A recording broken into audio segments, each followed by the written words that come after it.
Hola, ¿cómo están? Muy buenos días, bienvenidos, bienvenidas. Qué gusto acompañarles esta mañana aquí desde Las Guarmis. Estamos ya en Radio Pichincha. ¿Usted cree que los ministros Luque y Manzano deberían ir a juicio político por el caso Progen? Es la pregunta planteada para que la respondan a través de nuestra transmisión Radio Pichincha Multimedia. Ahí nos vemos para leer también sus opiniones en esta mañana, lo que nos tenga que contar, sus opiniones, también noticias, novedades desde los barrios. Todo eso le leemos acá. Son las 9:05. Bueno, contarles también algo que nos genera mucha preocupación. En menos de un mes, militares han sido nuevamente denunciados por al menos 2 asesinatos en la provincia de Esmeraldas y Santa Elena. El de Óscar José Ortiz, comunero del cantón San Lorenzo, en la provincia de Esmeraldas, herido por un disparo presuntamente militar el 23 de noviembre. Y el de Roberto Araldo Pinchupa, de 19 años. Él falleció después de haber sido torturado, de acuerdo con testigos, con descargas eléctricas y golpes perpetrados supuestamente por soldados tras una incursión militar en una vivienda en la provincia de Santa Elena. Esto ocurrió el 9 de diciembre. La esposa de Óscar denunció su asesinato en la fiscalía. Consta como una denuncia por extralimitación en la ejecución de un acto de servicio. Aunque la comunidad y varios testigos identificaron al militar que habría disparado, aún no hay la rendición de versiones, ¿no? En el caso de Roberto, pues 6 militares son investigados, intentan justificar una supuesta neutralización, alegando que él tuvo una actitud y maniobra sospechosa, pero lo dejaron abandonado en un hospital local. Los soldados Darío Tonato, Alex Tercero, Jonathan Cuñas, Byron González, Erwin Ramírez y Jorge Carrera, procesados por la presunta ejecución extrajudicial de Roberto Pinchupa, de 19 años, cumplirán la orden de prisión preventiva en su contra en la cárcel 4 de Quito. La instrucción fiscal ya inició y durará 30 días. Muchísima preocupación. Recordemos que pues estamos también en la etapa final del juicio por los 4 niños de las Malvinas, lo que evidencia un tema también sistemático, ¿no? De cómo está siendo la actuación de las Fuerzas Armadas. Les cuento también que a esta hora se realiza la audiencia, o estaba programada la audiencia en el caso de Samuel, ¿no? El sentenciado por violar a su hijo continúa libre, obtuvo un habeas corpus que fue cuestionado, apeló la condena. Han pasado 6 años desde que Samuel, nombre protegido, fue violado por su padre, pero aún no hay justicia. El procesado sigue libre porque apeló la sentencia. De hecho, estuvo poco tiempo encarcelado debido a que un tribunal le concedió un habeas corpus cargado de irregularidades según los colectivos feministas. Mientras tanto, la vida de la víctima y su familia continúan en pausa. Todo esto inició en agosto de 2018, cuando Diana Sánchez, madre del menor de edad, denunció que Carlos Damián H.S., exfuncionario de la Fiscalía, pues agredió a su hijo de 4 años bajo el régimen de visitas. El médico legista concluyó que el niño presentaba lesiones y que estas eran recientes, con una data de 24 a 48 horas. Posteriormente, el pequeño pues comentó con su psicóloga y en el testimonio anticipado que su progenitor fue quien lo agredió en reiteradas ocasiones. La audiencia de apelación fue suspendida por múltiples ocasiones y hoy a las 8:30 de la mañana debía reinstalarse esta audiencia nuevamente. Estaremos en contacto con la madre más adelante también, por supuesto, dando seguimiento a este caso y a muchos otros. También una mujer fue víctima de femicidio en el sur de Quito. El jueves 11 de diciembre, una joven de apenas 21 años se sumó a esa larga lista de mujeres víctimas de la violencia femicida en nuestro país. Fue asesinada por su expareja mientras celebraba su cumpleaños, ¿no? Esto ocurrió en el sector de la Forestal, al sur de Quito, en plena vía pública. Al parecer, la mujer fue sorprendida por el agresor, quien con un arma blanca la apuñaló en la espalda y el cuello por varias ocasiones. Medicina legal ya solamente llega al lugar a levantar el cuerpo de la víctima, mientras el hombre fue detenido minutos después cerca de la escena del crimen, ¿no? El agresor fue puesto a órdenes de las autoridades. Recientemente, el 24 de noviembre, un día antes del día de la eliminación de la violencia contra las mujeres, la Fundación Aldea informó que del 1 de enero al 15 de noviembre ya teníamos 349 femicidios, lo que significa que cada 22 horas una mujer es asesinada en el país. De esta cifra, un 33% de los femicidas tenían un vínculo sentimental con la víctima. Es la cifra más alta en la historia de nuestro país. Se sigue incrementando la violencia femicida en el Ecuador. 9:10 a.m. Más adelante, otros temas también relacionados con lo que está sucediendo ahora mismo en el país y en la capital. Repasaremos lastimosamente, pues Licenia ya lo informaba, un nuevo hecho violento la mañana del día de hoy. en el sector del norte de Quito, a la altura de la avenida Mariscal Sucre y Legarda. El personal de DINASET está en el lugar. Pasada las 7 de la mañana, una persona fue asesinada al estilo sicariato, presuntamente con un disparo en la cabeza, y la víctima aún no ha sido identificada, ¿no? Miembros del Cuerpo de Bomberos estiman que se trataría de un hombre de aproximadamente 25 años. Según información de la Policía Nacional, el ciudadano caminaba por una acera en el sector de San Carlos cuando fue atacado, caminaba por este sector, y también no se han dado a conocer muchos detalles de cómo ocurrió el crimen, ¿no? No ha sido esclarecido todavía, obviamente empieza la investigación, pero ahí han estado los equipos de emergencia del Cuerpo de Bomberos que llegaron para brindar asistencia, constataron que la persona ya no tenía signos vitales. 9:11. Más adelante ampliamos estos y otros temas. Ahora vamos a revisar el tema del día y ya nos acompaña la vicealcaldesa Fernanda Racines. Enseguida le damos paso. Bueno, estamos de regreso. La ciudad de Quito ha dado un paso importante hacia la mejora de la convivencia en el transporte público. El Consejo Metropolitano pues aprueba esta ordenanza que regula las normas de convivencia en el sistema Metrobús, que incluye el trolebús, la ecovía, y esta iniciativa impulsada por la vicealcaldesa Fernanda Racines se inspira también en otro modelo exitoso, que es el de la cultura metro, ¿no? Aplicada en sistemas de transporte masivo de otras ciudades, también en el mundo, donde la corresponsabilidad, el cuidado del espacio común, la reacción ante incivilidades han demostrado resultados concretos. Así es que esta normativa pues incorpora un elemento distintivo, que es un capítulo íntegro dedicado a las mujeres, y de eso queremos hablar el día de hoy con la vicealcaldesa Fernanda Racines. Muchísimas gracias por acompañarnos el día de hoy. Pues qué bueno tenerla por acá para hablar de este tema, porque siempre estamos preocupadas y preguntándonos cómo mejorar el sistema de transporte público, porque lo usamos a diario, muchas mujeres más que hombres incluso, ¿no? Bienvenida, vicealcaldesa. ¿Cuál es el principal objetivo de esta ordenanza de convivencia en este sistema Metrobús y por qué era tan necesaria? Muy buenos días, Sofi. Gracias la entrevista. Es importante que podamos hablar de este tema y permíteme, dentro de esta ordenanza, permíteme atarle a lo que tú acabas de señalar. Las víctimas de violencia de género son precisamente las mujeres. En nuestra ciudad, lamentablemente, las cifras son muy altas, y una de las principales causas porque las mujeres se quedan con el violentador es por falta de independencia económica.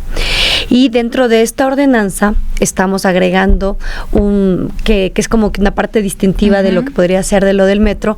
Lo que estamos agregando es la posibilidad de que dentro de este programa que nosotros tenemos de Mujeres al Volante como municipio de Quito, hemos trabajado en conjunto y de manera transversal con el patronato, es decir, que mujeres que han tenido la fuerza, porque en realidad son mujeres valientes que han aprendido a decir no me quiero quedar en este círculo de violencia, quiero pedir ayuda, y han sido apoyadas por Patronato San José, puedan ser parte de un programa de becas para que puedan cursar y aprobar este curso que te dice que eres una conductora profesional, una licencia tipo D, y cerramos también el círculo porque para que te puedas, imagínate cómo es el tema de la violencia, y en este programa siempre se habla mucho de eso.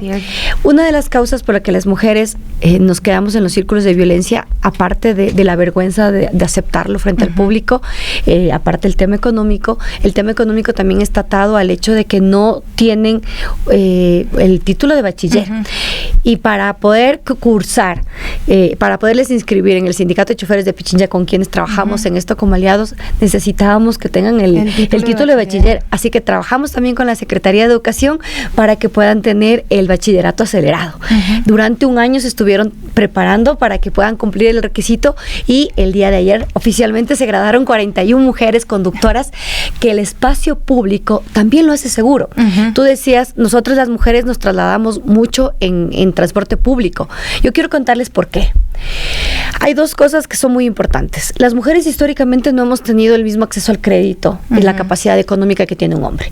Cuando tú ves las cifras, quienes primero se compran un vehículo privado cuando pueden somos nosotros las mujeres, porque en el transporte público es diferente. Cuando tú eres mujer y te subes en un bus con falda, con vestido, No, un hombre sí lo puede hacer porque siempre anda con pantalón. Así que y a los hombres, ¿cuánto le acosan en el transporte público? Muy poco. Así que lo que nosotras hemos hecho es buscar primero un espacio seguro para el resto de mujeres.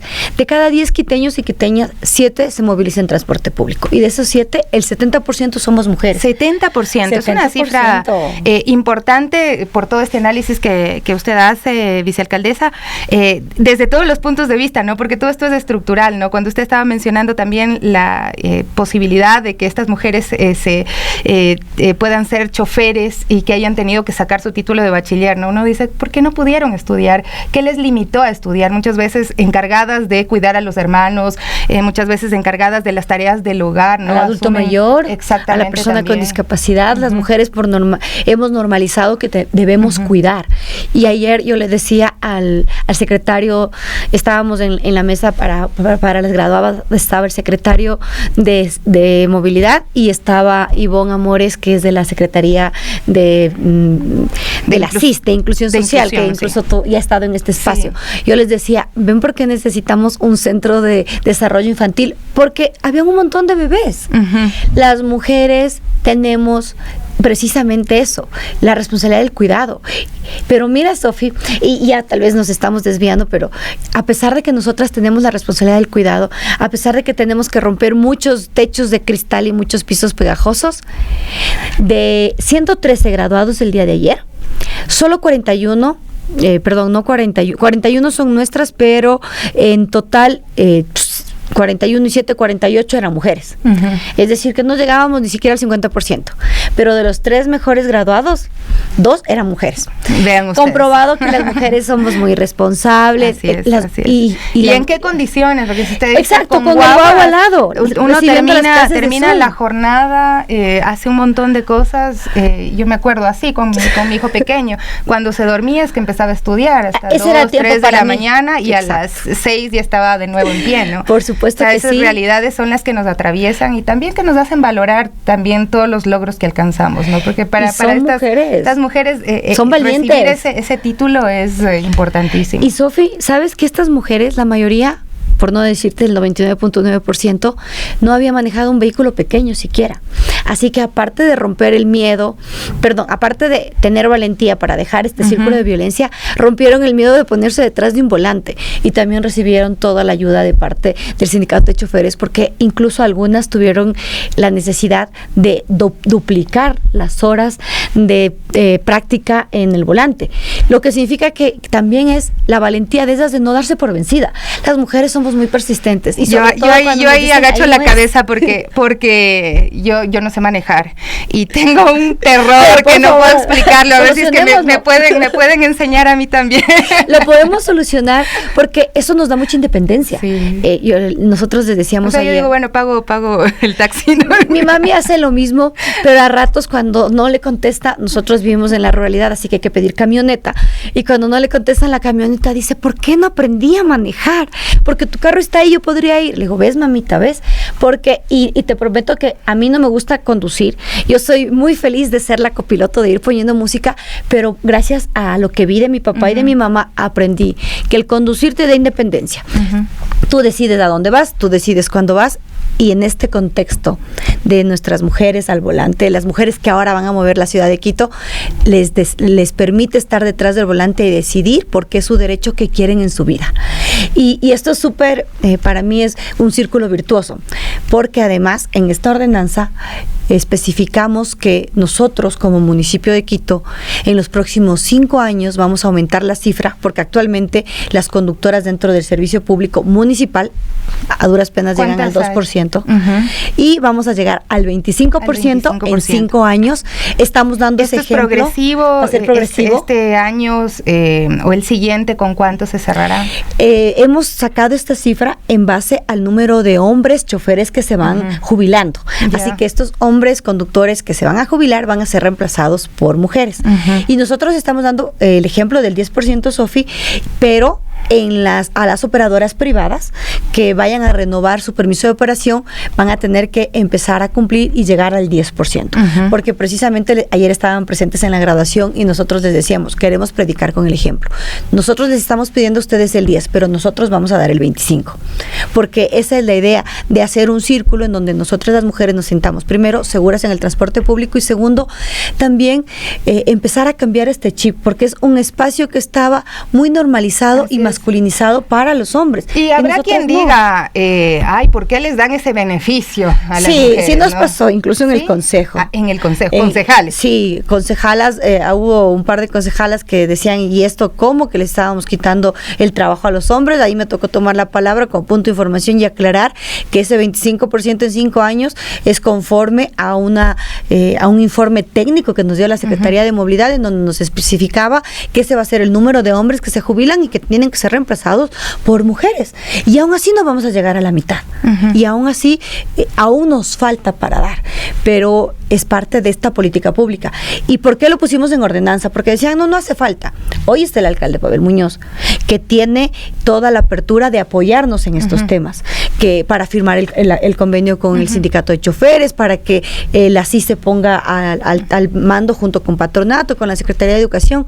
Y si mañana está un alcalde que es de derecha y que considera que estas luchas nuestras, que son muy fuertes, son innecesarias, ¿qué va a pasar? Entonces es por eso que lo estamos poniendo a nivel de ordenanza, y a pesar de que por ahí hubo unas ciertas voces que no estuvieron de acuerdo, al final se aprobó con mayoría, y esto es lo que contamos ya como una política pública. Qué bueno, queremos Quito. Conocer a esas mujeres que se graduaron el día de ayer, hermoso. Y por supuesto ver cómo empieza a transformarse, porque al final del día la idea es transformar el sistema del trolebús, ¿no? Sí. Mencionado la ecovía también, los alimentadores, ¿cómo debería ser? ¿Qué es lo ideal para que los ciudadanos y ciudadanas nos podamos mover? Porque también hay quienes dicen, bueno, es que cuando sea bueno el sistema de transporte público lo voy a tomar. Mientras tanto estamos llenando las calles de autos particulares y congestionando el tráfico, y nos quejamos encima de eso. En realidad que la implementación que nosotros como municipio de Quito hemos hecho a la movilidad es bastante fuerte. Estamos conscientes que hay cosas que faltan, pero no podemos dejar de reconocer las cosas que ya se han hecho. Tenemos un metro que ha hecho que muchas personas dejen ya sus vehículos en las casas, porque primero llega más rápido y segundo es más económico.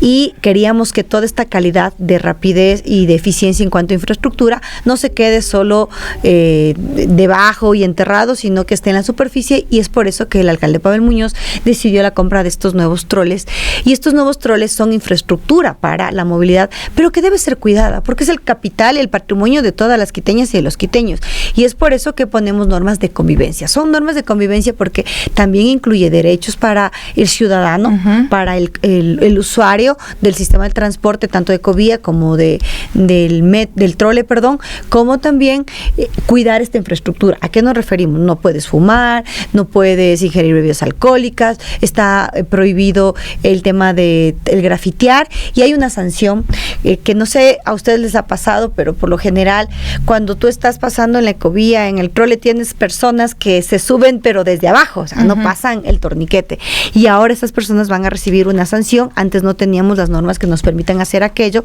así que acceder a las paradas sin pagar la tarifa de acceso tendrá una multa del 50% de un salario básico unificado. Insisto, nosotros lo que queremos es cambiar la conducta de las personas para que exista una buena convivencia, así que este monto económico puede ser reemplazado con trabajo comunitario. Nuestra intención no es recaudar, nuestra intención es cambiar el chip y crear esta cultura metro, pero ahora en la superficie, para que todas y todos convivamos de mejor manera. Las operadoras tienen también obligaciones, ¿no? Es mantener en buen estado mecánico, por supuesto, las unidades, algo que es básico, pero debe estar ahí en la normativa, ¿no? La señalética accesible, la información, protocolos de seguridad, cámaras de vigilancia, tecnología de monitoreo, y los protocolos en casos de violencia, acoso y discriminación tienen que tenerlos listos, pero ¿cómo los van a operar? Este tema que nos da las cifras de que cada 10 mujeres que se movilizan en el metro, 9 se sienten seguras, eso es lo que queremos llevar al trole y a la ecovía, porque a todas nos ha pasado algún inconveniente dentro de este transporte masivo, precisamente por la aglomeración y la falta de cultura y la sanción. Así que ya en nuestras unidades tenemos en el trole, tenemos pegados un código de barras y un número al cual tú puedes mandar un mensaje e incluso con el número de la unidad para que se pueda proceder con el protocolo. Y lo que estamos buscando es eso también, llevar a los alimentadores, que es lo que está dentro del sistema de transporte del metro, perdón, del Metrobús. No, se llama Metrobús Q, que yo siempre le decía a Pamela, que es nuestra asesora de movilidad, decía, ¿por qué se llama Metrobús Q, pero es trole y ecovía? Me confunde con el metro, pero ese es el nombre que tiene este sistema. El sistema que estamos hablando de la ordenanza incluye trole, ecovía y alimentadores. Los alimentadores también tendrán que realizar implementaciones con la finalidad de que puedan encontrar en este caso sería sumarse al protocolo que ya tenemos con el trole y en la ecovía para temas de acoso. Vicealcaldesa, diga claramente, facilitar el uso de asientos y espacios preferenciales. Esta es una obligación de las personas usuarias. Hay que recalcarlo porque por favor, lo hacen. La caballerosidad. Y no lo entiendo. Y a mí me parece que hay un tema que nos ha llevado también como a la nueva sociedad de ensimismarse y ser solo yo. Me pongo los audífonos, me hago el dormido y me hago el que no veo que la persona es de adulta mayor, que está cargando a un niño. Y ahora lo que vemos, y es parte de esta sororidad también, que es como nosotras hemos cambiado. Ok, hay un señor que está hecho el dormido, se para una mujer y le cede el puesto a la señora adulta mayor y le cede el puesto a la señora que está con el bebé. Es también parte de, ok, no lo vamos a necesitar, nosotras lo podemos hacer, pero un llamado a la ciudadanía. Esto es una convivencia. Si es un adulto mayor, no tenemos en todas las unidades, por ejemplo, la ecovía, porque es un sistema que todavía no hemos podido modificar y estamos en ese paso de modificar las unidades, pero tú sabes lo que pasa cuando modifica las unidades y no necesariamente es de la misma línea de quien está gobernando. Queremos modificar las unidades de la ecovía, ahí no tenemos diferenciado lo que tiene que ver por colores, pero sí está en el trole. Sí tenemos asientos específicos para personas con discapacidad, espacios donde va la silla de ruedas. Todos los asientos deberían ser para las personas que tienen una vulnerabilidad. Si yo tengo mejores condiciones que otra persona, ¿qué me cuesta? O sea, pararme y cederle el asiento a alguien. Sentido común, digo yo. Sí, y un poco de humanidad, que también es que hemos perdido tanto esto, no sé, como usted dice, nos hemos estado ensimismando, pensando solamente en nosotros mismos, pero aquí tenemos sanciones que se consideran, ¿no? Que hay leves, graves, muy graves. ¿Cuáles son las infracciones leves, por ejemplo? A ver, en las leves, para señalar una que suele ser la más común, es irrespetar las filas. Que esto viene parte de esta viveza criolla de no está muy largo, entonces yo me hago el loco y me colo más bien adelante. Entonces, quienes no tengan esa intención de hacer fila, pues sepan que ahora van a ser sancionados con el 10% de un salario básico, equivale a $47. Así que, por favor, respete la fila. En las infracciones graves, que es un salario, el 25% de un salario básico, hablamos de fumar, utilizar vaporizadores, ahora que todos hacen que vapean y que está de moda, no se lo puede hacer. Dañándose los pulmones de ganita. Y al de al lado, que no tiene nada que ver, al fin y al cabo es tu decisión cómo quieres morir, pero el resto no tenemos nada que ver. Consumir drogas o sustancias sujetas a control, la fiscalización de bebidas alcohólicas también sujetas a fiscalización, no pueden consumir bebidas en nuestros nuevos troles, en las ecovías, y ingresar bajo el efecto de dichas sustancias. Y aquí también un tema, ¿no? En Fiestas de Quito nos decían, pero entonces nos dicen que utilicemos el transporte público y que no conduzcamos, pero no podemos ingresar tomados. O sea, a ver, una cosa es ingresar ebrios que no puedes pararte y otra cosa es tener una cerveza encima. Que también a veces es como que la gente trata de buscarle el pretexto para no cumplir la norma. Y aquí es un llamado, ok, ¿por qué tenemos que beber? ¿Por qué se busca el consumir bebidas hasta que pierdas el control? No es ese es el objetivo. O sea, se supone que la diversión va en el punto de interactuar, de recordemos convivir. Que aquí hubo una estrategia de campaña en la que dijeron que no queríamos ser Suiza y ganó un alcalde con esa premisa en la que le decían a la gente básicamente que puede hacer lo que le dé la gana, que no le importa el derecho del que está al lado, sino solamente sus necesidades personales o sus gustos y preferencias, ¿no? Qué mal, que representa cómo está la sociedad. Tenemos que cambiar eso y desde estos espacios lo podemos hacer, por supuesto. Dice alcaldesa, sí. ¿Y las infracciones muy graves? Las infracciones muy graves está el acceder, justo que decíamos, sin pagar la tarifa, que es lamentablemente cuando nosotros estábamos estableciendo esta norma, decíamos qué común que es ver que la gente se sube y se baja incluso para no darse la vuelta por las paradas. Parte de reformar el sistema y modernizarlo está que se hayan modificado los sistemas para que no tengan que darse tanta vuelta y así evitar que tengamos esta alternativa, por no decirlo de otra forma, de que las paradas se puedan saltar. Así que ahora van a ser sancionados y van a ser sancionados con $235. Así que por favor, sume y reste, ¿qué les sale mejor? ¿Pagar sus 45 centavos, pagar sus 35 centavos o luego pagar $235? Así que por favor, pague. Seamos parte de la solución y no del problema. Algunas otras, infracciones como agredir al personal, ya portar armas, actos de acoso, violencia sexual, y acá nos apuntan y la gente está muy pendiente y nos dice, en temas de discriminación y racismo, ¿también funciona el mismo protocolo de violencia, de acoso, o es algo diferente? ¿Cómo se gestionan este tipo de hechos dentro de las unidades? A ver, adicionales de las que me estaban preguntando es activar de forma indebida e injustificada los dispositivos de emergencia, porque también tenemos estas personas que así como llaman al ECU 911 diciendo que es una emergencia y no termina haciéndolo. También nos ha sucedido en lo que tiene que ver con las alarmas de incendios, así que consta lo de las armas que ya señaló Sofía. Ingresar a las cabinas de la conductora, el conductor en espacios restringidos del transporte, eso también se considera una infracción muy grave. Inobservar las indicaciones del personal cuando nos decimos, por ejemplo, estamos en una especie de emergencia o simulacro y que tiene que retirarse o salir. Tener cualquier tipo de relaciones sexuales o realizar actos de naturaleza sexual dentro de la infraestructura física o tecnológica del subsistema. Recordemos que tuvimos ahí un particular en Guayaquil que nos hizo pensar dentro del consejo cuando fue lo del metro y por eso también lo pusimos en el trole, y efectuar las necesidades fisiológicas en cualquier parte de la infraestructura. Esto es parte de lo que tenemos nosotros como sistema. En lo que hablamos como normas generales de lo que tiene que ver con la discriminación, hablemos que esto está, por un lado lo tenemos en la propaganda, que no pueden realizarse, si me ayudan con este texto, que no se puede realizar propaganda política ni religiosa dentro de las unidades, tampoco se puede expedir material de este tipo, porque precisamente dejan un boletín, la persona lo coge, el tríptico, el papelito, el volante, y luego va y me lo deja en las unidades. Así que esto también está prohibido, eso incluye el metro, eso lo vimos desde el metro, y ya como normativa general lo que tiene que ver con la discriminación es ya un delito, y eso será sancionado precisamente con las normas de la Fiscalía y la Policía Judicial. Esto es importante, vicealcaldesa. La verdad es que nos merecemos un transporte público digno, un transporte público de calidad, y queremos ya para ir cerrando, ¿cómo se va a fiscalizar el cumplimiento también de estas nuevas normas, tanto para las operadoras como para los usuarios y usuarias, y cuáles serán los primeros cambios que podrán notar quienes utilicen el trole y la ecovía con esta ordenanza en vigencia?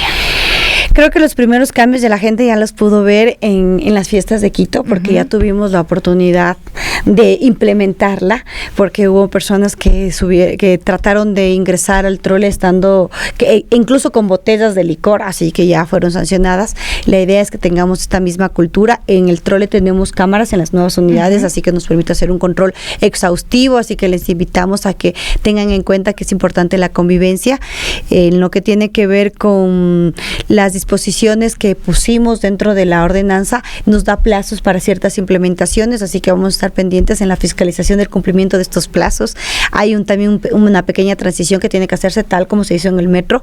Sin embargo, después de un año de que se pusieron en práctica las normas de convivencia, podemos decir que han sido muy eficaces, muy eficientes, y queremos que eso también nos pase con el trole y la ecovía, pero depende de la ciudadanía, y estos espacios nos ayudan mucho para hacer este llamado a que cuidemos las unidades, a que vivamos y respetemos a la vecina y al vecino que está al lado, y como decíamos, lo más razonable y de sentido común es que ceda el asiento a las personas que se encuentran o que son parte de un grupo vulnerable, así que eso también es indispensable. Muchas gracias, vicealcaldesa, por acompañarnos el día de hoy. Queremos nos quedamos con el compromiso de conocer a las mujeres que se han graduado, y también, por otro lado, subirnos más a estos sistemas de transporte para hablar con la ciudadanía, para ver cómo se están implementando estas nuevas reglas también de convivencia, ¿no? Que, bueno, ojalá y fueran, como usted dice, de sentido común, común, pero a veces hay que escribirlas para que la gente también empiece a actuar en concordancia con ellas. Tenemos que escribirlas para empezar a cambiar ese chip y crear una cultura. Queremos que esta cultura metro sea todo el transporte público.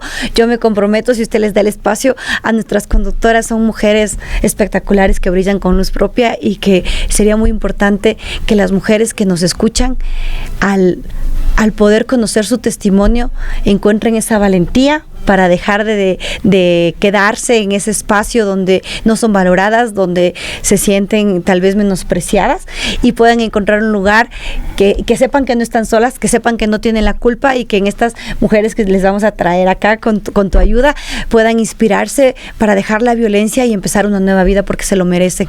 Muchísimas gracias. La vicealcaldesa Fernanda Racines nos acompañaba, y pues bueno, ahí está el mensaje clarísimo, que estamos seguras de que ustedes lo asumirán y también lo trasladarán a su conducta cuando utilicen los sistemas de transporte público acá en la capital. Hacemos una pausa, ya volvemos con más. Gente linda, bueno, ya estamos con la Gaby Cruz aquí. ¿Cómo estás, mi querida Gaby? Buen día, mi Sofi, buen día, amigos y amigas de las Guarmis de Radio Pichincha, y estamos aquí acompañándolos en este viernes, ya último día de la semana, pero siempre con mucha información. Bueno, decir que hay una, no puedo decir epidemia, pero sí muchos contagios de gripes, de virus, sí, ahí que aparecen. Acá tenemos la mitad de la gente enferma. La Gaby todavía se está recuperando. Yo todavía, y es por eso les alertamos también, porque sí hay como muchos resfríos en el ambiente, que están muy fuertes, no sabemos realmente qué infección viral sea, pero para que ustedes también se cuiden, se protejan, tomen precauciones del uso de mascarilla, por ejemplo, en espacios públicos, si es que van en el transporte público, si es que van a algún evento masivo, pues tomar precauciones, porque si está fuerte. Yo ya voy 3 semanas con el malestar de la garganta. Así es, por acá hay algunos compañeros que también nos dicen enfermos. Sí, y acá también estamos padeciendo algunos, pero bueno, para que ustedes también tomen precauciones. Aquí nos escriben, Artemis nos dice: yo empecé a manejar a los 43 luego de 5 operaciones cerebrales. Un abrazo fuerte, querida amiga, que nos saludas. También Franklin Cóndor, que gran fortaleza de las mujeres. Bendiciones. Kika Fek también nos saluda. Está Ana Racines también.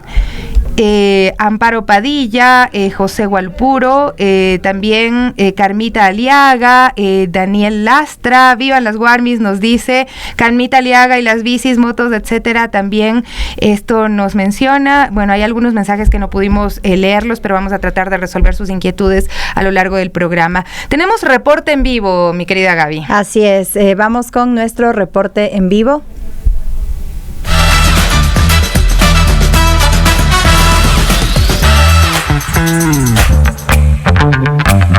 Reportes en vivo.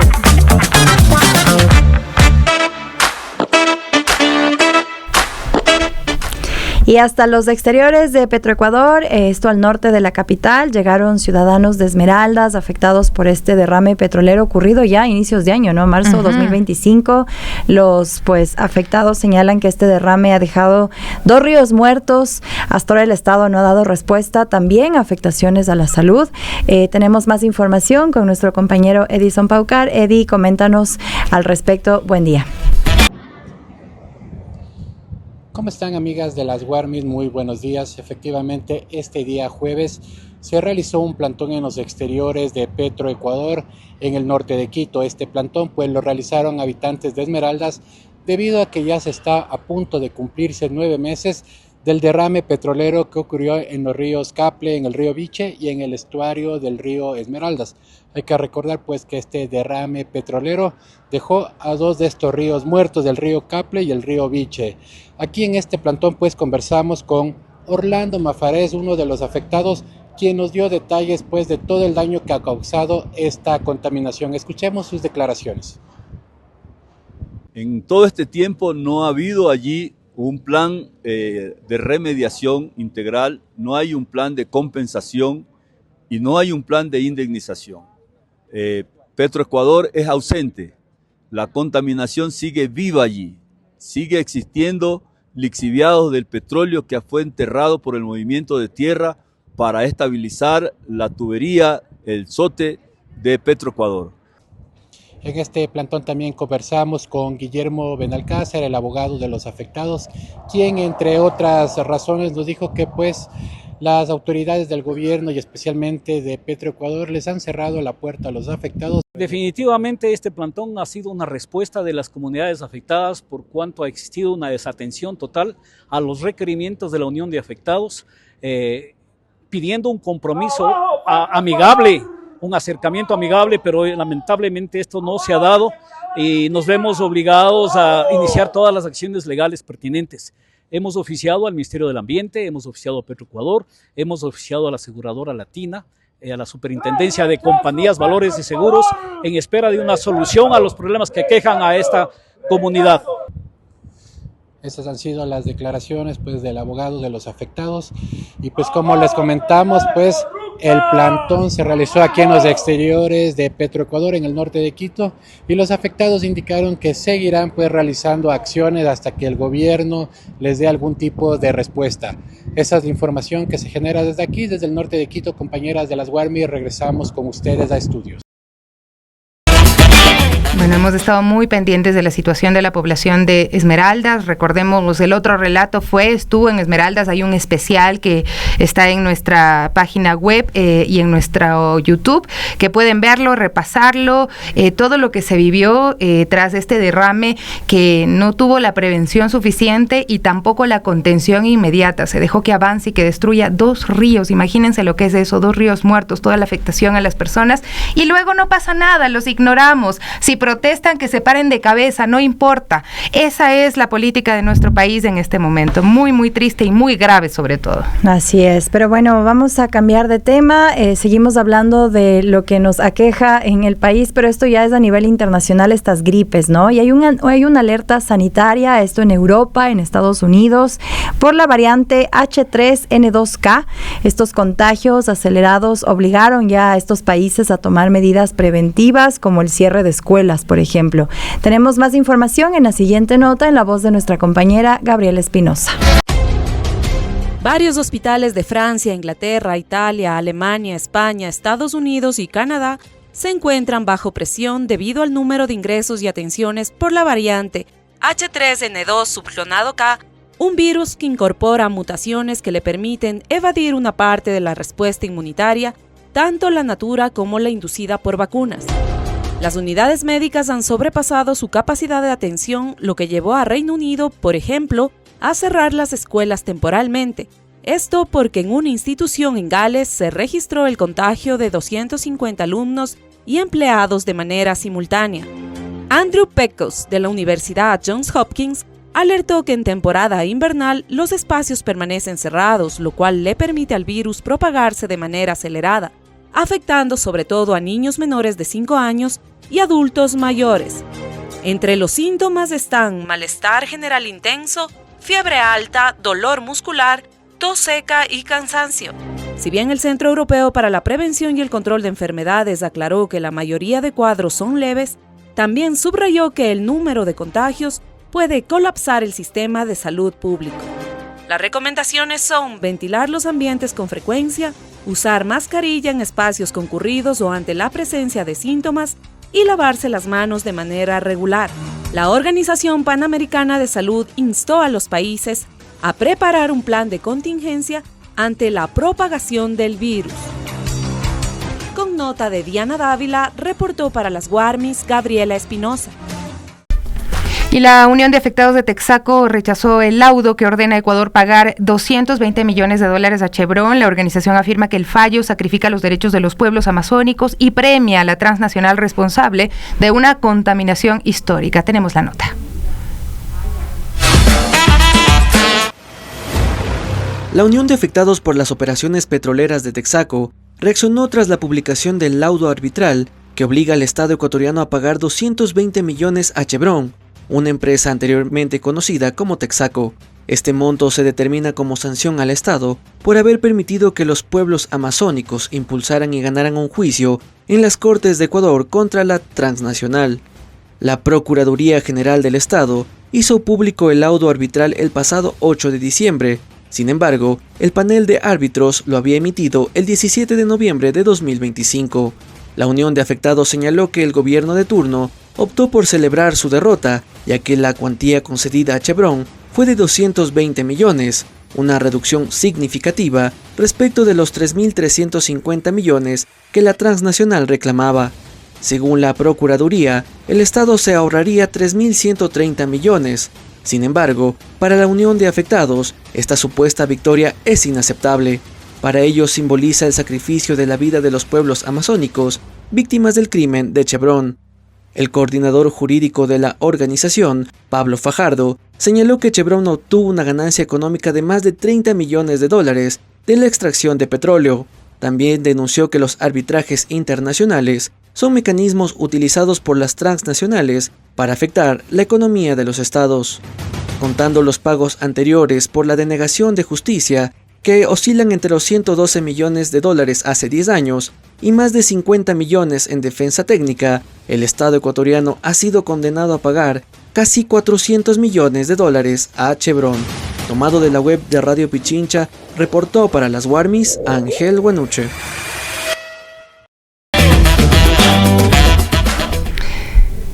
Ya hemos tocado este tema también en Punto Noticias, la ampliación, el sentimiento de las comunidades amazónicas que obviamente no están tan alegres como la Procuraduría, diciendo que han evitado pagar un cierto monto cuando al final del día lo que están haciendo es responsabilizar a las comunidades que hasta el día de hoy sufren las consecuencias de toda esta contaminación. Así es. Y bueno, también comentarles en otros temas que las vacaciones de fin de año, esto en las instituciones educativas fiscales, se extenderá hasta el 4 de enero de 2026.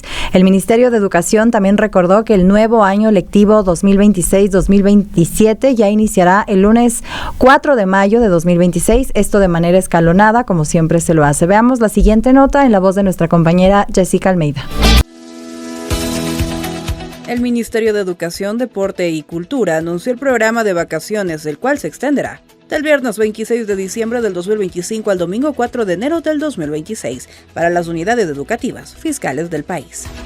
Las instituciones educativas públicas retornarán a las aulas el lunes 5 de enero del 2026 y los establecimientos particulares, fiscomisionales y municipales podrán ajustar su propio cronograma, cumpliendo con los 200 días de clases establecidos por el ente rector.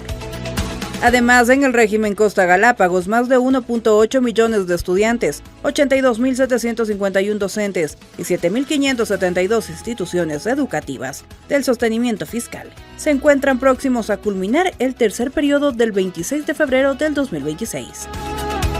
Luego de esa fecha, quienes deben rendir exámenes supletorios tendrán las clases de recuperación del 27 de febrero al 5 de marzo del 2026 y las evaluaciones, calificaciones y juntas de curso serán del 6 al 11 de marzo del 2026. Por su parte, las vacaciones para los docentes serán el 12 de marzo al 10 de abril y retornarán a los establecimientos el 13 de abril del 2026. Los estudiantes del tercero de bachillerato deberán cumplir con la segunda fase del desarrollo de evaluación final de bachillerato, prueba de base estructurada o trabajo académico de carácter científico, humanista y o técnico-tecnológico. Esto hasta el 29 de enero del 2026 y las juntas de curso de evaluación final de bachillerato serán el 18 de febrero del 2026. Cronograma obligatorio y referencial. El cronograma escolar es de aplicación obligatoria para las instituciones educativas fiscales. Sin embargo, es referencial para las instituciones educativas de otros sostenimientos que deben considerar las fechas que el Viceministerio de Educación Superior establezca para los procesos de acceso al siguiente nivel educativo.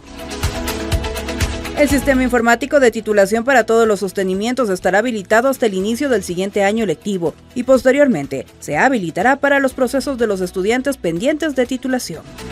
Para el inicio de los procesos de traslados de hermanos, matrículas de hermanos, traslados de estudiantes, matrículas ordinarias y matrículas extraordinarias de instituciones educativas fiscales, se informará oportunamente el cronograma para el ingreso a través de la página web juntos.educacion.gov.es. Esto permitirá a los padres de familia escoger institución educativa de acuerdo con la disponibilidad de oferta educativa, cupos disponibles y la ubicación de referencia. Conforme a las nuevas disposiciones, el nuevo año lectivo 2026-2027 iniciará el 4 de mayo del 2026 de manera escalonada. Para las Guarmis informó Jessica Almeida.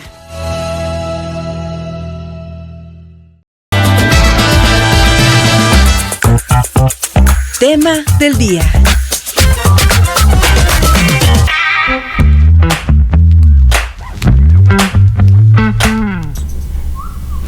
Y en el marco de la Conferencia Feminista Latinoamericana se presentó Movimientos por la Autonomía Reproductiva, la Igualdad y la Solidaridad, Mareas, esta iniciativa multinacional que busca amplificar el poder de las organizaciones feministas y de la sociedad civil lideradas por mujeres en África y en América Latina, con un financiamiento de 6 millones de euros de la Agencia Francesa de Desarrollo. Este proyecto apuesta por apoyar organizaciones de base, fortalecer capacidades y promover acciones conjuntas de incidencia para avanzar en la autonomía corporal, el acceso a servicios de salud sexual y reproductiva y la defensa de los derechos de mujeres, niñas y diversidades frente al avance de los movimientos antiderechos en el mundo. Y para profundizar el alcance de este proyecto, su aporte en la región, los aprendizajes que trae consigo la experiencia latinoamericana, incluida la potencia de la marea verde, conversamos ahora con Susana Chávez, fundadora y directora de Incidencia Política de Promsex y secretaria de Fortalecimiento Estratégico del Consorcio Latinoamericano contra el Aborto Inseguro. Bienvenida, muchas gracias. Queremos saber cómo nace Mareas y cuáles fueron las principales motivaciones para impulsar esta iniciativa conjunta, además, entre África y América Latina. Y bueno, primero, muchísimas gracias por la oportunidad que me dan para conversar sobre el tema.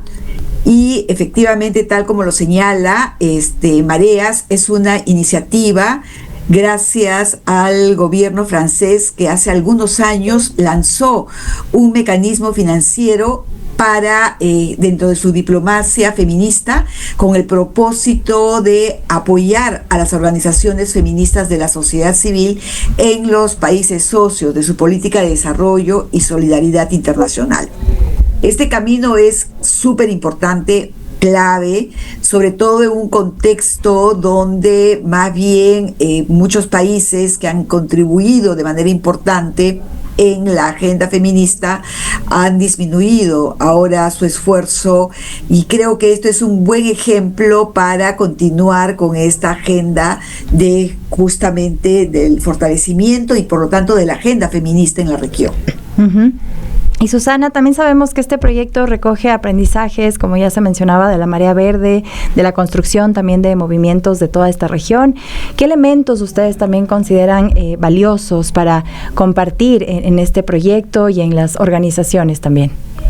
Sí, fíjate, este proyecto no se pensó inicialmente en América Latina. Uh-huh. Este proyecto estuvo muy direccionado hacia África y hacia la zona francófona, que es, digamos, donde hay una estrecha colaboración digamos, de países bilateral entre el gobierno de Francia y estos países. Cuando se lanza la convocatoria a nivel mundial, definitivamente señalando que el énfasis estaba en esta zona, bueno, nosotras fuimos invitadas por IPAS, una de las organizaciones que se presentó, que concursó junto con otras para gestionar este proyecto. Y nos invita con un propósito. Nos invita justamente, dada la experiencia que tiene CLACAI, el Consorcio Latinoamericano contra el Aborto Inseguro, de articular el trabajo con muchísimos países. CLACAI es un espacio regional que agrupa más de 300 organizaciones que trabajan en la región, en los 19 países, donde efectivamente hacemos un trabajo articulado para la incidencia y para avanzar en el campo de los derechos. Uh-huh. Y a partir de esta experiencia se han ido obteniendo muchas lecciones aprendidas, y obviamente las lecciones de Argentina, luego de Colombia, que antecedió Uruguay, México, dieron, digamos, como los elementos claves que podríamos generar este proceso de hermandad Latinoamérica-África en el desarrollo de una agenda global. Susana, son nuevos tiempos, ¿no? Con toda la era digital, la machósfera creciendo también, o la manósfera, donde hay estos diálogos y conversaciones en contra de los movimientos feministas. Se han quitado financiamiento a nivel mundial, hay grupos antiderechos que están acosando a las mujeres que deciden abortar, básicamente. ¿Cómo aporta Mareas a reducir también estas brechas y estamos entendiendo el nuevo momento que vive la humanidad? Sí, efectivamente, lo que tú señalas es muy cierto. Lamentablemente hay una fuerza que algunos interpretan como el castigo por haber avanzado tanto en el campo de los derechos de las mujeres, cuando creo que todavía ese avance es bastante limitado, porque todavía muchos de nuestros países viven a años luz de lo que ha ocurrido en países como Argentina o en el África o el caso de Colombia. Pero lo que yo sí quiero señalar, que lo que se genera en este proceso es que aun cuando estas fuerzas procuran hacernos retroceder, lo que no se pueden olvidar que los países cada vez se han alineado a una serie de compromisos internacionales donde el compromiso por la igualdad de género, por la igualdad de las mujeres, está sólidamente incorporado. El problema es que estos acuerdos no se cumplen en nuestros países. O sea, se informa de una manera distinta en los espacios internacionales de rendición de cuentas que nuestros gobiernos tienen que hacer, que afortunadamente es bueno para la sociedad, es bueno para la democracia y es bueno para la salud global. Y todavía hay muchas cosas que no se cumplen. Las organizaciones feministas tenemos el trabajo molesto de hacerle recordar al Estado que tiene obligaciones.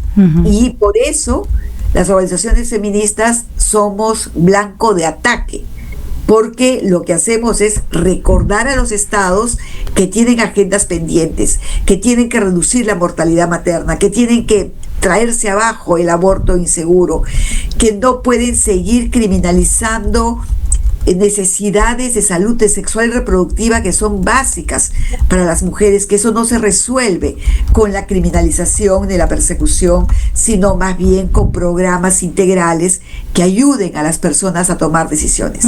Esa cosa que parece tan de sentido común para nosotras, lamentablemente para estos grupos no lo son y lo consideran una amenaza a su proyecto político, que es justamente donde a veces nos ponen contra la pared. Y Susana, por favor, si nos dices también cómo sumarnos, cómo encuentran ustedes en redes sociales, cómo encontrar a Mareas. Bueno, Mareas es parte de la iniciativa del Consorcio Latinoamericano contra el Aborto Inseguro, CLACAI. CLACAI tiene un conjunto de recursos que pone a disposición de la comunidad de derechos humanos, derechos sexuales y reproductivos. El proyecto Mareas va a estar seguramente incluido. Recordemos que el proyecto Mareas va a beneficiar concretamente a 2 países, Argentina y México, pero no significa que no deje de pensar también en el fortalecimiento del movimiento regional. Nos pueden encontrar en www.clacai.org. También pueden visitar clacaidigital.info, donde van a encontrar muchísima información, un gran repositorio y, en fin, cuestiones que efectivamente van a ser de utilidad para el movimiento de derechos humanos. Muchísimas gracias, Susana Chávez, fundadora y directora de Incidencia Política de PROMSEX, de Centro de Promoción y Defensa de los Derechos Sexuales y Reproductivos, y secretaria de CLACAI. Vamos a una cortísima pausa y seguimos con más de Las Guarmis. Estamos ya de regreso en Las Guarmis. Así es, hace ya casi un mes la Fiscalía reformuló los cargos contra las personas procesadas por los hechos ocurridos durante las protestas del 22 de septiembre en Otavalo. La acusación pasó de terrorismo a los delitos de ataque y resistencia en concurso real de infracciones con daño a bien ajeno. Además, 5 personas más fueron vinculadas al proceso, cuya etapa de instrucción se amplió por 30 días. Y en este contexto y bajo el principio de presunción de inocencia, la defensa ha señalado posibles afectaciones a derechos, un uso penal que podría interpretarse como criminalización de la protesta social. Para profundizar en este tema, ya nos acompaña de manera telemática Mario Ruiz, abogado defensor de los 12 de Otavalo. Abogado, muy buenos días, bienvenido a Las Guarmis. Y bueno, queremos conocer también cómo se interpreta esta decisión de Fiscalía de reformular cargos pasando de un delito a otro, y también el tema del ataque, la resistencia con daño a bien ajeno que ahora se formula. Buenos días, abogado. Buenos días, un saludo cordial y respetuoso a la distinguida audiencia de Las Guarmis, un abrazo fuerte al pueblo ecuatoriano. Bueno, nosotros, para ir directamente al tema, nosotros desde un inicio como defensa técnica habíamos manifestado que fue un error por parte de la Fiscalía haberse dejado manipular, haberse dejado presionar por parte de otros poderes del Estado para, sin cumplir con el principio de objetividad, iniciar un proceso por terrorismo. Dijimos también que eso no se iba a poder justificar, que las personas a quienes habían detenido eran personas que no tenían ningún antecedente penal, que no tienen ningún vínculo, como quisieron armar esa narrativa, con el crimen organizado, con el tren de Aragua, como dijo el presidente de la República, y que fue un error por parte de la jueza de la Unidad Judicial de Anticorrupción haber dictado una medida de prisión preventiva, una medida tan desproporcional en contra de los 12 de Otavalo. Hoy el tiempo nos da la razón y la Fiscalía empieza a recular, y ahora quiere, ya no se hace cargo por el terrorismo. Dice que ahora solo es ataque y resistencia, reformula cargos, y hoy por hoy han pasado ya casi 3 semanas desde la reformulación de cargos. El 19 de diciembre se cierra la instrucción fiscal por la vinculación y la ataque y resistencia, y tampoco tiene nada la Fiscalía. Ahora andan ahí botándose la pelotita entre fiscales sin querer hacerse cargo del muerto. Sin embargo, abogado, se utilizó a los 12, por lo menos 12 de los 13 de Otavalos, movilizándolos a una cárcel de alta peligrosidad, y se los utilizó como moneda de chantaje y de cambio para que se finalice el paro nacional, ¿no? Algo gravísimo, por lo cual hay graves observaciones también que se han hecho a cómo se ha utilizado el derecho penal en un contexto de protesta social. Pero ahora mismo, ¿qué observaciones hacen a las evidencias presentadas por Fiscalía para sostener los nuevos cargos? ¿Hay evidencias? No hay evidencias. O sea, no tiene nada Fiscalía. Tanto es así que, ya digo, los fiscales no quieren hacerse cargo de ese caso, por más que haya presión de arriba, por más que el presidente de la República quiera meter sus tentáculos por ahí a través de ciertos personajes oscuros que han sabido manejar la política o han sabido manejar la justicia a su antojo desde el Ejecutivo hace 10, 15 años, hoy vuelven a ser asesores del presidente de la República y quieren hacer lo mismo. Meter la mano a través de los tentáculos del Ejecutivo en la justicia. Y claro, hay fiscales, hay jueces timoratos que se dejan chantajear, porque si no después nos ven hasta la mínima para seguirnos un sumario administrativo, porque después no queremos ganarnos de enemigos a los del Consejo de la Judicatura o al Ejecutivo, y cumplen con esa narrativa. Cuando hay otros casos que en verdad necesitan poner atención la Fiscalía General del Estado, cuando hay otros casos que en realidad la Fiscalía General del Estado debería ya haber pedido prisión preventiva, se fue contra 12 personas inocentes, contra 12 comuneros, 12 jóvenes, personas albañiles, tejedores, padres de familia, agricultores, que nada tenían que ver con el crimen organizado y el tren de Aragua, y les metió a la cárcel. Uno quedó 2 meses preso, otros más de un mes, les trasladaron a la cárcel de máxima seguridad al Rodeo en Puerto Viejo, ahí les agredieron, les pegaron, les maltrataron, no han salido de esa conmoción psicológica, tanto ellos como sus familias, y obviamente ese daño y perjuicio ocasionado por una mala administración de justicia, por una fiscalía sin objetividad y por una policía antitécnica, entonces eso tiene que hacerse cargo alguien, porque esto no es que se tiene que quedar así y después de que se termine esta instrucción fiscal que nos venga a decir la Fiscalía: no, vean, disculparán nomás, vamos a hacer un dictamen abstentivo porque no han sido ustedes, no hay elementos, la policía se equivocó. Aquí tienen que pagar, aquí tienen que hacerse responsables de eso, aquí tienen que hacerse cargo y responsables de las denuncias que presentaron en contra de ellos, el comandante de policía de Imbabura, las acusaciones particulares que presentaron en contra de ellos y la difamación que se realizó en contra de ellos y del pueblo quichua Otavalo, porque el pueblo quichua Otavalo quedó con una imagen de que está aliado al crimen organizado, de que está financiado por el narcotráfico y por la minería ilegal. Esa narrativa que llevaron adelante los voceros del gobierno y el mismo presidente de la República ha causado graves daños y perjuicios al pueblo quichua Otavalo, que es un pueblo milenario que históricamente ha sabido representar al país a nivel internacional con su cultura, con su trabajo, con su cosmovisión, con todo lo que es el pueblo quichua Otavalo, y ha hecho quedar tan mal que incluso todo lo que es turismo, la gente que llega a Otavalo, hoy ya no quieren venir, ya dicen que ahí están narcotraficantes, que ahí están mineros ilegales, que los otavaleños están vinculados al crimen organizado. ¿Por qué? Por la narrativa del presidente de la República y de sus voceros que instauraron a nivel nacional e internacional esta línea discursiva para poder justificar su represión, para poder justificar su arremetida contra la protesta social. Y abogado, ya para finalizar, ¿qué sigue en el proceso? ¿Existe alguna audiencia ya programada?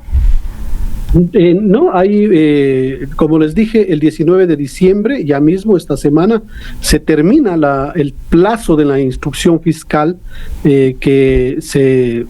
con el que se vinculó y se reformuló cargos, que fue el 19 de noviembre, entonces un mes más, 19 de diciembre, y el 19 de diciembre la Fiscalía General del Estado, a través de uno de sus fiscales, cualquiera, porque ahora no quieren hacerse cargo en Otavalo, después de la inhibición, después de que el fiscal Balcázar diga yo ya no soy competente porque ya reformulé cargos, ahora es ataque y resistencia, y eso no está dentro de los delitos, del catálogo de delitos anticorrupción. Entonces ahí sí se lavaron las manos, fue el fiscal Balcázar, se lavó las manos la jueza Zambrano, y vaya a Otavalo. Entonces le botaron el muerto a los fiscales de Otavalo. Ahora en Otavalo uno de los fiscales de ahí tendrá que decir si tiene pruebas, vamos a juicio, y nosotros sabremos defendernos en juicio. Y si no tiene pruebas, tiene que cumplir con el principio de objetividad y realizar un dictamen abstentivo, y ahí el juez tiene que calificar tanto la denuncia como las acusaciones particulares de maliciosas y temerarias. Para nosotros, obviamente, iniciar los procedimientos de daños y perjuicios correspondientes que nos corresponden, y otras acciones legales que nosotros vamos a iniciar en contra de quienes, del Estado ecuatoriano y de quienes armaron todo este show para arremeter contra el pueblo quichua Otavalo y afectaron a las familias y a los 12 de Otavalo principalmente, que estuvieron presos y que fueron trasladados al rodeo, que luego regresaron acá y hoy están con graves traumas psicológicos por eso.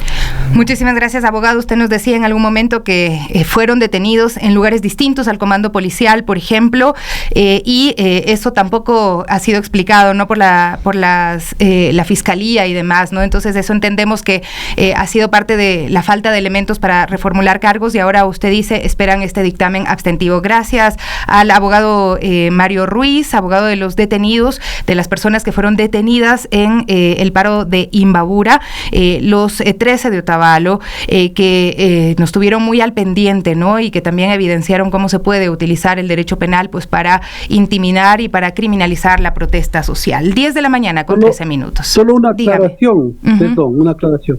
Son 20 procesados actualmente.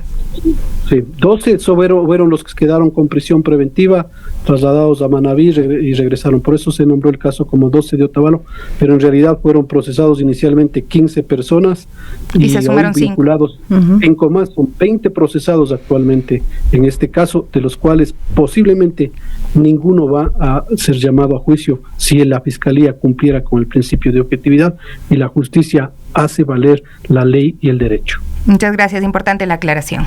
Bueno, vamos a hacer una pequeña pausa y volvemos con más aquí en Las Guarmis. Y bueno, hoy abordamos un tema que genera muchas dudas, a la vez mucha desinformación: cómo identificar a una persona con rasgos narcisistas.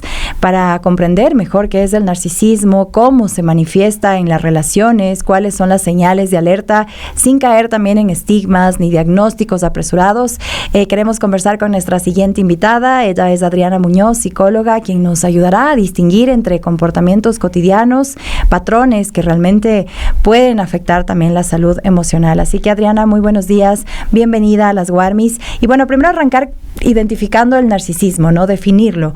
Y desde la psicología psicología también, ¿qué lo diferencia también de tener simplemente, por así decirlo, una alta autoestima? Pero realmente, ¿qué es el narcisismo? Buenos días, Adriana. Buenos días, Sofía, Gabriela, gracias por la invitación. Bueno, este tema a mí me apasiona porque realmente lo vemos muchísimo en consulta.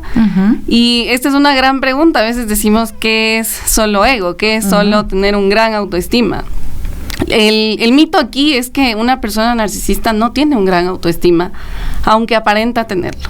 Viene desde una inseguridad muy profunda, pero todo el tiempo en el trastorno narcisista, nuestra validación está afuera. Entonces siempre vamos a fingir que estamos bien, que estamos perfectos, que todo sale bien, pero viene de un trabajo muy profundo de sentirse inseguros todo el tiempo. Entonces, contrario a ser una autoestima alta, es una autoestima muy baja, que se enmascara, que se disfraza de seguridad.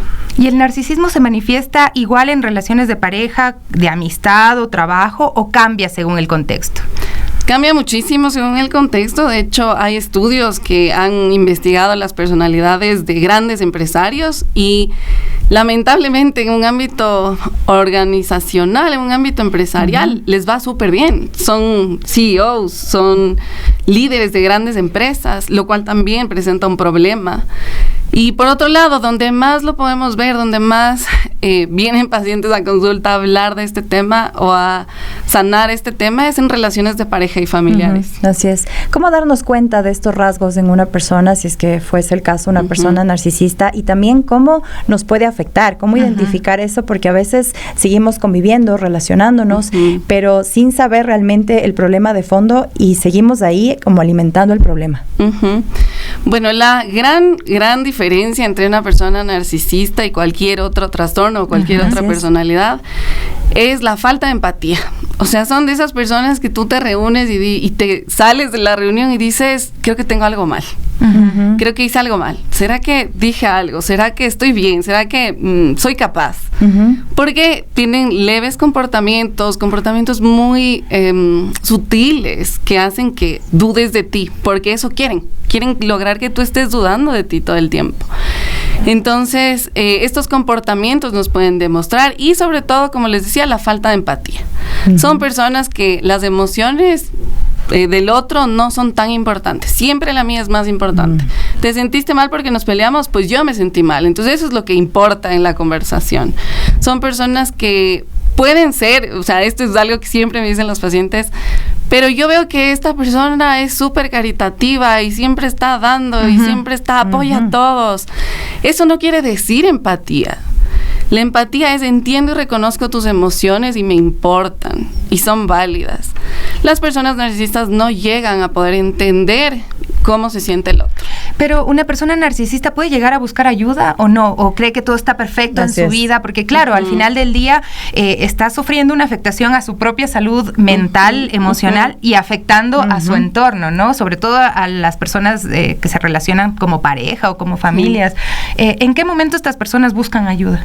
Bueno, hay varios escenarios. El principal es que también sufren, como tienen muy débiles relaciones y vínculos, sufren mucho de la soledad, de estar en soledad, y como su validación está afuera, suelen tener mucha dependencia y eso los puede llevar a tener ansiedad, depresión, pánico y otros. A veces los vemos estos otros síntomas como lo que representa y que de fondo podemos tener una personalidad narcisista. También asisten porque la pareja les puso límites, porque en la familia le dijeron, tienes que trabajar en esto, si no, no podemos vincularnos. Y también hay algo interesante en el narcisismo que se puede ver como un espectro. Podemos tener pocos rasgos, medianos rasgos y muchísimos rasgos. La persona que tiene una personalidad de planta narcisista es muy difícil que vaya. Porque en terapia, ¿qué hacemos? Trabajamos en nuestros errores, en qué podemos mejorar. Pero para ellos puede llegar a ser tan fuerte y tan doloroso el admitir que tienen que mejorar algo o que pueden algo mejorar, que no llegan necesariamente a hacerlo. Entonces, lamentablemente, ese es un escenario donde muy poco probable que asistan, pero en los otros escenarios realmente van, y yo he visto en consulta que hay cambios, pero claro, de fondo va a estar esta inseguridad. siempre regresando a ellos. ¿Pero qué detona, perdón, ahí, qué detona la crianza? ¿Cuáles son los aspectos que detonan que una persona sea narcisista? Bueno, tenemos un 50-50. Se dice que puede ser bastante genético, o sea, que son genes heredados, son parte de con lo que nacemos, y también un ambiente. Por lo general, en mi caso, yo he visto mucho que es las dos. Hay casos donde pudo haber una crianza maravillosa y súper buena, pero la persona tiene el gen del narcisismo. Y por otro lado, el más común es el ambiente. Casi siempre una persona narcisista viene de padres narcisistas. Eso es bueno entender también. Y bueno, también si es que estamos al lado de una persona narcisista, ya lo hemos evidenciado, ¿cómo ayudarla? ¿Cómo aconsejarla? Porque tú bien dices, están cerrados, a veces creen que todo está bien. ¿Cómo realmente ayudarles, aconsejarles? Y también cómo protegernos, ¿no? De mantener nuestro bienestar emocional, si se convive, si se trabaja con una persona con estos rasgos, justamente para dejar de normalizar este tipo de comportamientos que sí son dañinos y que nos afectan. Bueno, ayudarlos, la mejor forma es ponerles límites, es decirles, este comportamiento me hace daño a mí y a tu entorno, porque eso es lo que les cuesta. Lamentablemente no es una linda forma de ayudar, Así es. pero sí, es lo que necesitan entender que hay comportamientos que tienen que cambiar. Eso les va a ayudar mucho a tener una vida con vínculos más sanos. Y la segunda pregunta creo que es lo más importante, ¿cómo me cuido yo? Muchas personas que se han relacionado con personalidades narcisistas terminan siendo eso, el cuidador, cómo le ayudo, cómo le salvo, cómo le saco de esto. Y eventualmente nos olvidamos de nosotros. Entonces la principal pregunta y un poco la respuesta en las dos es la misma, es aprender a cuidar de uno, a poner límites, a decir esto me agrada, esto no me agrada, esto estoy de acuerdo con este comportamiento, o sabes que estos comportamientos me duelen, me hieren, no quiero que pasen. Entonces la mejor forma de cuidarlos y cuidarnos es aprendiendo a reconocer qué es lo que no nos gusta y hacerlo respetar. Adriana, muchísimas gracias por acompañarnos el día de hoy. Desde la psicología hay mucho que hacer, ¿no? Nosotros aquí siempre decimos, porque nos han explicado un poco que debería haber terapia universal obligatoria. Totalmente. Es importante este tema, ¿no? Hablábamos de cómo reconocer a una persona narcisista con Adriana Muñoz. Ella es psicóloga, especialista además en este tema específico del narcisismo. Y para cerrar, vamos a ir a un reporte de nuestro compañero Edison Paucar, que está con los jubilados, ¿no? Que se están reuniendo periódicamente para hacer una protesta, para hacer escuchar sus voces sobre el temor de que la seguridad social y todo lo asociado a ella, las pensiones, el tema de la salud, se vea afectado. Así es, así que escuchemos el siguiente reporte en la voz de nuestro compañero Edison Paucar. ¿Cómo están, amigas de las Warmis? Muy buenos días. En estos momentos pues nos encontramos aquí en un plantón de jubilados que se realiza en los exteriores del Hospital del IES debido a que pues está reclamando por los centros de atención al adulto mayor. Pero para conocer un poco más sobre este plantón que se está realizando, pues vamos a conversar con uno de los dirigentes. Muy buenos días, por favor. Ayúdeme con su nombre y con su cargo. Sí, soy Lenin Miño. Soy presidente del CAM Naciones Unidas. El día de hoy, ¿por qué se han decidido pues a realizar este plantón?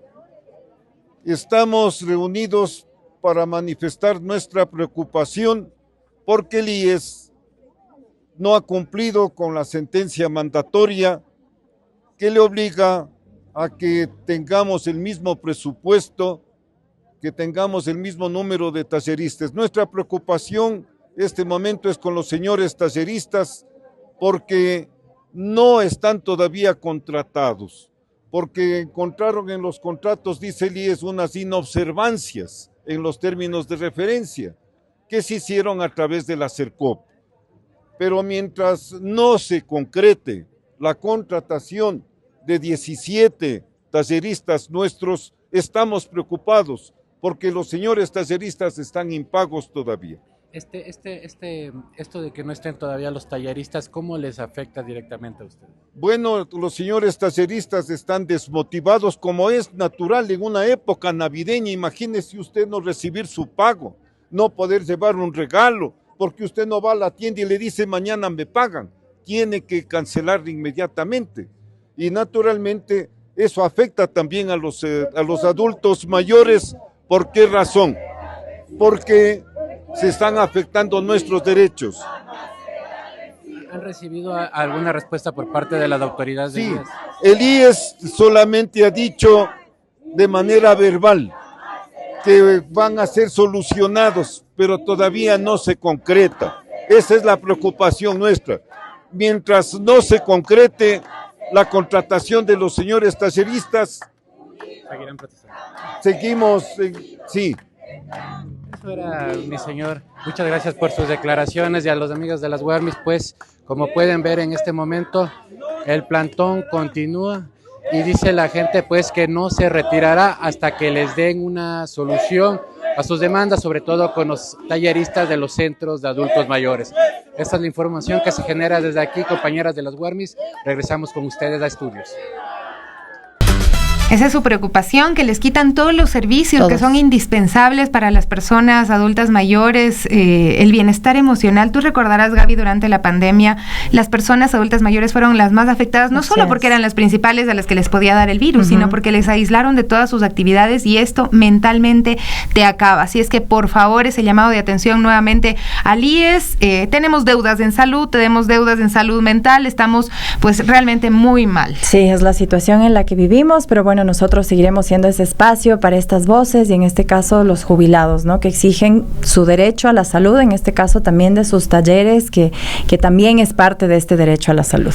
Nos vamos, nos despedimos, un abrazo muy fuerte, que tengan un muy buen fin de semana, nos vemos el lunes nuevamente en las Guarmis.